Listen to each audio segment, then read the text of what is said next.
Petrol और diesel की कीमतों में बढ़ोतरी के खिलाफ गुरुवार को दिल्ली प्रदेश यूथ कांग्रेस के कार्यकर्ताओं ने विरोध प्रदर्शन किया। प्रदर्शन कर रहे प्रदेश युवा कांग्रेस के सदस्यों ने मुश्किल समय में आम जनता को महंगाई से राहत देने की मांग की। इस दौरान विरोध स्वरूप युवा कांग्रेस के कार्यकर्ताओं ने प्रधानमंत्री नरेंद्र मोदी, केंद्रीय गृह मंत्री अमित शाह, पेट्रोलियम मंत्री धर्मेंद्र प्रधान और केंद्रीय मंत्री स्मृति ईरानी को कुरियर के जरिए साइकिल भेजने की बात कही। चारों साइकिल पर उक्त मंत्रियों के आधिकारिक आवास का पता चिपकाकर मीडिया के सामने पेश भी किया। पेट्रोल डीजल की बढ़ती कीमतों के खिलाफ प्रदर्शन कर रहे युवा कांग्रेस कार्यकर्ताओं ने यूपीए सरकार के वक्त कीमत बढ़ने पर बीजेपी के आंदोलनों की याद दिलाई। कांग्रेस कार्यकर्ताओं ने कहा कि बीजेपी जब विपक्ष में थी तो पेट्रोल डीजल की 5 रुपए की वृद्धि पर सड़कों पर प्रदर्शन करती हुई दिखती थी, पर आज जब चौतरफा महंगाई की मार है तो सब मौन है। वहीं यूथ कांग्रेस के राष्ट्रीय मीडिया प्रभारी राहुल राव ने केंद्र सरकार से बढ़ी हुई कीमतों को तुरंत प्रभाव से वापस लेने की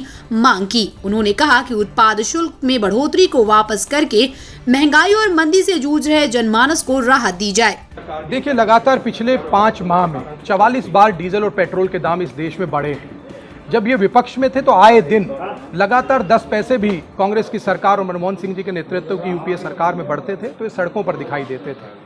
उस वक्त अंतर्राष्ट्रीय मार्केट में कच्चे तेल की कीमतें बहुत अधिक थी।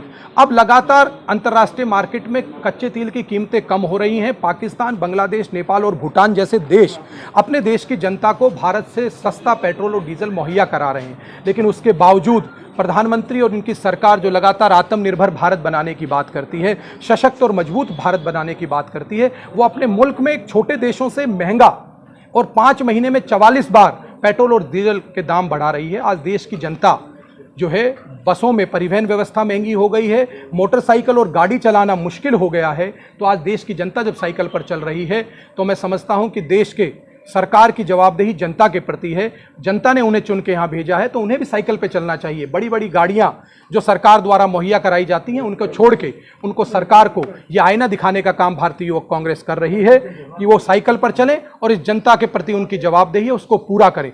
आज लगातार जब से महंगाई उनकी बढ़ी है, भारतीय युवक कांग्रेस अपने राष्ट्रीय अध्यक्ष बीवी श्रीनिवास जी के नेतृत्व में लगातार प्रदर्शन कर रही है और उसी क्रम में आज देश के प्रधानमंत्री को, गृह मंत्री को और स्मृति ईरानी और साथ में पेट्रोलियम मंत्री को हम साइकिल भेजने का काम कर रहे हैं और आईना दिखाने का काम कर रहे हैं कि जागिए, इस देश की जनता अब कह रही है बहुत हुई महंगाई की मार, अब हटाओ मोदी और भाजपा सरकार।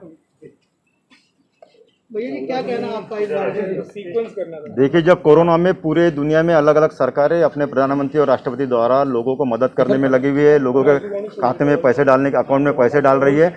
हमारी एक सरकार है, दुनिया अजीब सरकार है जो गरीबों और मध्यम वर्गों को लूटने में लगी हुई है, लगातार रेट बढ़ाते जा रही है। और ऐसा समय उन्होंने ढूंढा है जब लोग रास्ते पे आके प्रदर्शन नहीं कर सकते, क्योंकि कोरोना के हाल में आप एक साथ कई लोग जमा नहीं हो सकते। तो ये जो सरकार है, अभी नरेंद्र मोदी जी, अमित शाह जी, ये स्मृति ईरानी जो घड़ियाली आंसू बहाते थे और गरीबों के हमदर्द बनने का नाटक करती थी, उनके साथ में धर्मेंद्र प्रधान जी जो नाकारा पेट्रोलियम मिनिस्टर है और नाकारा जो प्रधानमंत्री जो गरीबों की बात समझ नहीं पा रहे हैं और किस तरीके से सिर्फ गरीबों के प्रधान सेवक बनने से नहीं होगा, गरीबों को दर्द समझना पड़ेगा। खुद के मन की बात करना बहुत हो गया मोदी जी, जनता की मन की बात आपको समझना पड़ेगा। और इसीलिए आईना हम इनको भेज रहे हैं, क्योंकि जब यूपीए की सरकार थी, क्रूड ऑयल के रेट पूरी दुनिया में सबसे ज्यादा थे, तब भी सरकार ने उन्हें सब्सिडी देकर कंट्रोल में रखा था। और ये लोग जब 10 पैसे 50 पैसे भी रेट बढ़ता था तो रास्ते पे आके प्रदर्शन करते थे। तो उनको आईना हम दिखाना चाहते हैं, ये आईना देखिए और खुद शर्म कीजिए, और शर्म अगर आए तो चुल्लू भर पानी में डूब मरिए और इस्तीफा दीजिए। सर भैया जी, किस प्रकार से आप साइकिल भेजेंगे? आप खुद घर पे देने जाएंगे या किस तरह से? नहीं, हम कुरियर के माध्यम से भेजेंगे, कुरियर के माध्यम से भेजेंगे। हम जानते हैं इनको साइकिल की जरूरत नहीं है। अगर इनको दर्द पता होता पेट्रोल डीजल रेट बढ़ने का तो सरकार रेट कम करती।